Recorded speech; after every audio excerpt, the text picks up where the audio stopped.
only way I look at this is I don't care what happened in the past. All I care about is the fact that you get Embiid having an MVP season. Here's a deal where you get a former MVP who could outperform his early season performance that actually gives you a chance to win a championship. That's all that matters. Winning a championship with this crew. That's it. That's all that matters. And the way I look at it is these picks, Curry, Simmons, Drummond, it's worth it for the shot and the chance that James Harden can be optimized with the players that he's going to be sharing the court with Philadelphia. I mean, that's the only place I'm coming from here.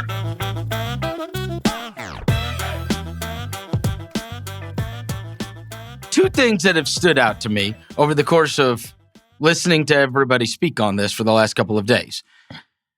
I feel as if people have talked about James Harden as if he were Ben Simmons and had not played 44 games this season.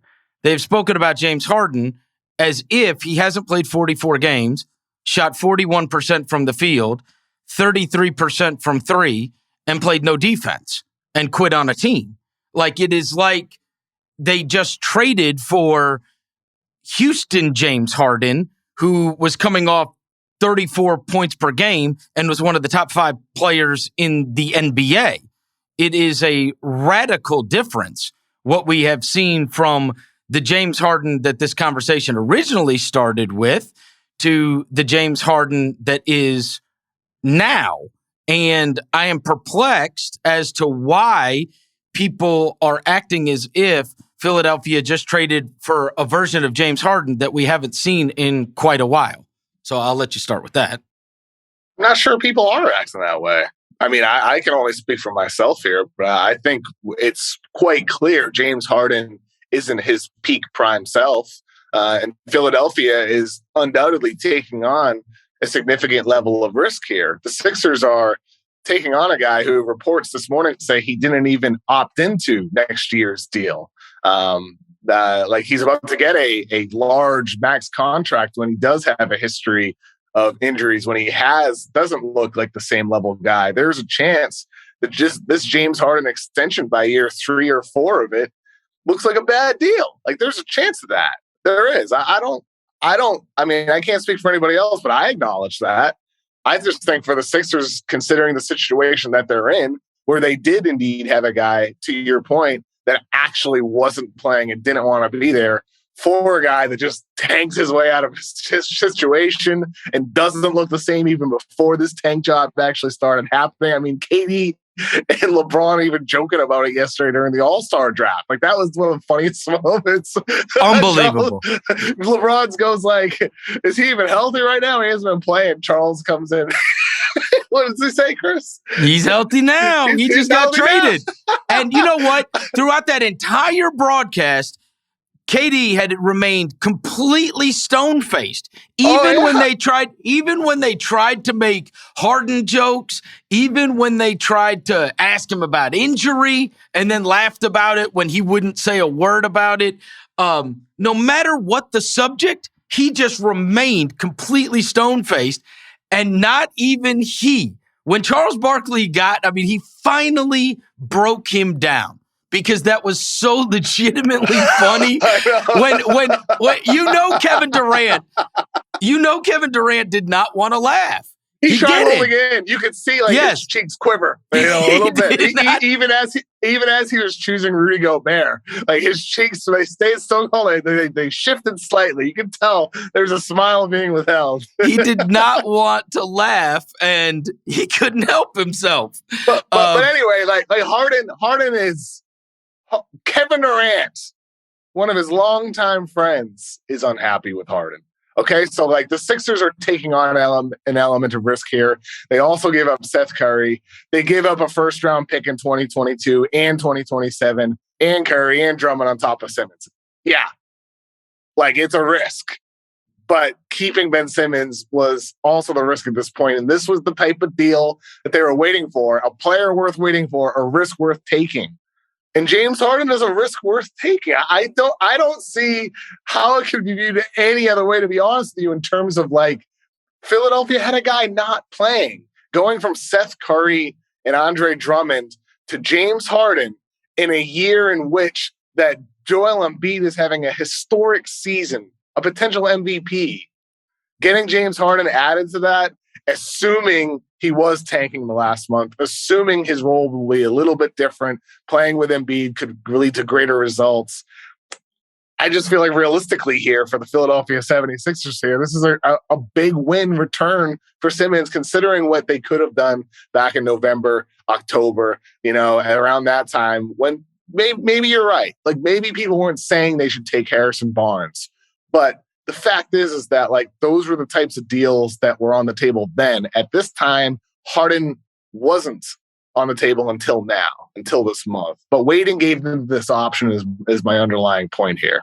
Okay, this is where you and I absolutely agree. It's 100% a risk worth taking. You did not have a chance at a title, and now you can.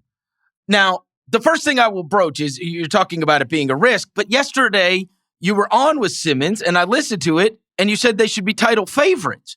In order for them to be title favorites, you would have to believe that James Harden is going to be a radically different player than what we have seen already. That's where that comes from. Where I was talking about people are talking about him, and I'll include you in this, about him being a guy that unless you believe that this version of James Harden gives you the chance and it would make you title favorites, that even with this version of James Harden, but to me, you have to, in order to take that leap and believe that this propels you into we can beat Milwaukee, we can beat Miami, to me, you'd have to believe that James Harden is Houston James Harden, or at least whatever, a lot closer to that than the 41% from the field, 33% from three James Harden with very lackadaisical defense that we have seen in Brooklyn.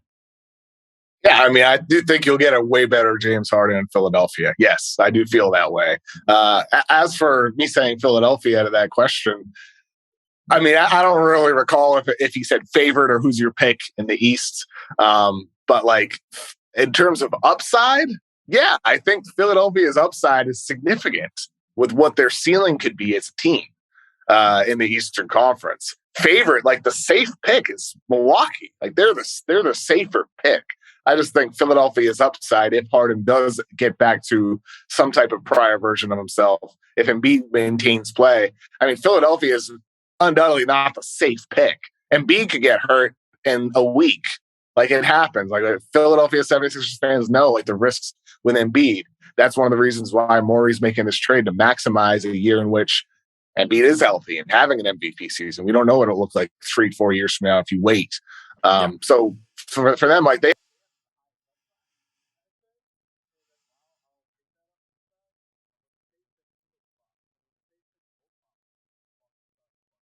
Yep.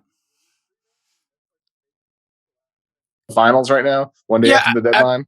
I mean, at the beginning of the season, I picked Miami, so I'll stick with it. Yeah. Right? Which I think is fair. I do. Yeah. I do. So, they also have upside as well. I mean, like even getting back a guy like Victor Oladipo and Morris. I mean, those aren't going to be like, key championship, go-to scorers down the stretch, but those guys provide upside. I think you want to have that type of team with X factors on it.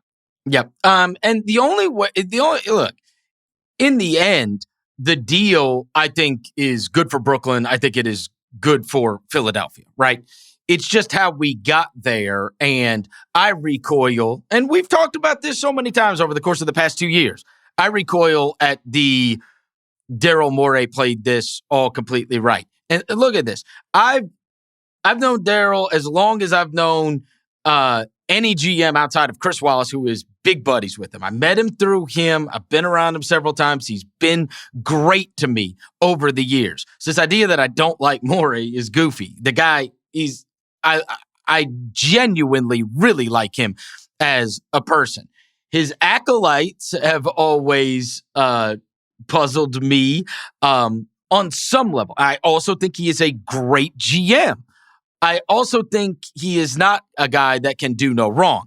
And I would look at it and say that in this particular case, he wanted James Harden from the moment he stepped in Philadelphia. he had a role in screwing up the Ben Simmons thing, which I've always stood by, right? This is not, Ben Simmons is the only one at fault. I absolutely hate the way Ben Simmons handled the entire thing, but on some level, I do understand getting to that point of frustration that people can revisit this all they want and say, well, Tillman Fertitta was never trading him. The clutch representatives of Ben Simmons were told and felt strongly enough that a Simmons-Harden deal was happening once upon a time that Ben Simmons was shopping for places in Houston. And then Brooklyn came over the top and got him. All right. So, and at that time, I believe it was Ben Simmons and the reporting was that Daryl said, if I'm giving up Ben Simmons, I'm just giving up Ben Simmons. I'm not giving up Matisse Thybulle at that time. I'm not giving up something else in the deal because go find better because your guy has quit on the team and whatever else. So it doesn't happen there. In the process, Ben Simmons then gets alienated. It would be the same thing, Kevin, and so his lack of trust and his lack of being all in then gets shattered. It just does. And then, of course, we know the way it played out in the playoffs, and then we know about Doc and Embiid, and we know that Ben handled this very, very poorly from that point. But it all began because a Simmons-Harden deal, like people only go back to the playoffs. This all started with him shopping for houses in Houston and then not being, at that point, you're just not going to have the same commitment to the place you work. If Bill Simmons came to you today and said, you know what, KOC, we're moving you out. Zach Lowe said he's going to leave ESPN and we're moving. And so, but I've got you a gig at ESPN. And so go shop for places in Bristol or whatever. And then it all falls through. And then and Zach just ends up staying, or Zach ends up going to Bleacher Report or something like that. And I mean, it'd just be impossible for you to be like, oh yeah, go Ringer, we're all in this together. You'd be like, F Bill Simmons, F the Ringer. The second I could get out, I want to get out. I don't know if that's true. You would. You would. I would if that happened today, because that's not what this industry is. But if you go into this knowing the rules and that the business that you can be traded, then that would be totally different for me. It's all about mindset and perspective and approach. But when a guy, by the way, like plenty of Ben Simmons did get traded, and then he came back at some of his best basketball of his life. I mean, he played great after that. And I think also, like, from after that start, you're going to give Simmons credit, because he could have folded and could have said, you know what, screw this. But he came back and played great for some time. I mean, I understand your point, and you're right. Like, you would feel a certain type of way, but that happens with so many players that they're involved in trade discussions, and they don't. Being in a trade discussion and knowing that the guy that runs the show doesn't want you is different.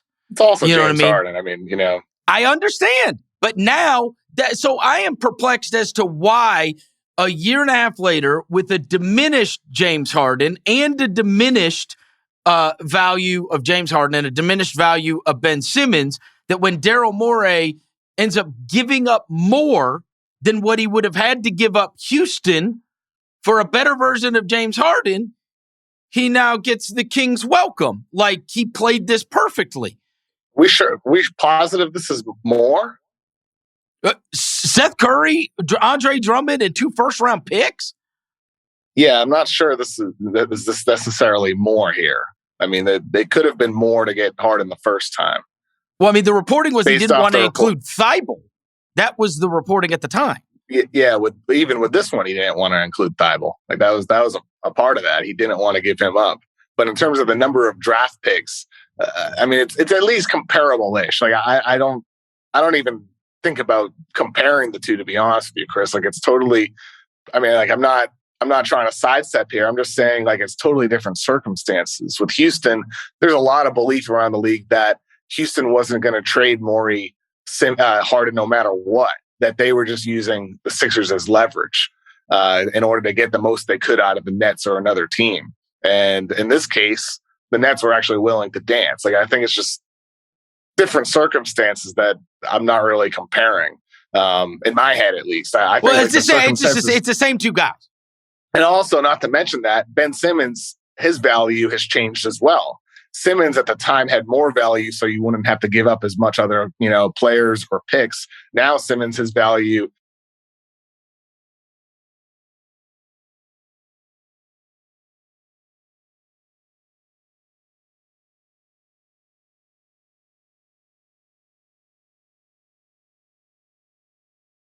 for Philadelphia here. The circumstances are different because Joel Embiid is just wrecking teams right now. The circumstances are different because you get Tyrese Maxey, who has emerged as a player. He's nearing like becoming a 20-point per game guy. Everything's different now. And I think that necessitates some urgency on the side of the Sixers to actually take a swing here. And that's really like all the only way I look at this is I don't care what happened in the past. All I care about is the fact that you get Embiid having an MVP season. Here's a deal where you get a former MVP who could outperform his early season performance that actually gives you a chance to win a championship. That's all that matters. Winning a championship with this crew. That's it. That's all that matters. And the way I look at it is these picks, Curry, Simmons, Drummond, it's worth it for the shot and the chance that James Harden can be optimized with the players that he's going to be sharing the court with with Philadelphia. I mean, that's the only place I'm coming from here. That's it. All the other stuff to me, I think, is just kind of like not. No, I'm just explaining why I recoil at the idea that Daryl played this perfectly. I mean, perfectly, or like can we agree on this, Chris? He played it better than you thought. Maybe not perfect, but better than you thought. I certainly did not expect the James Harden thing to play out the way it did.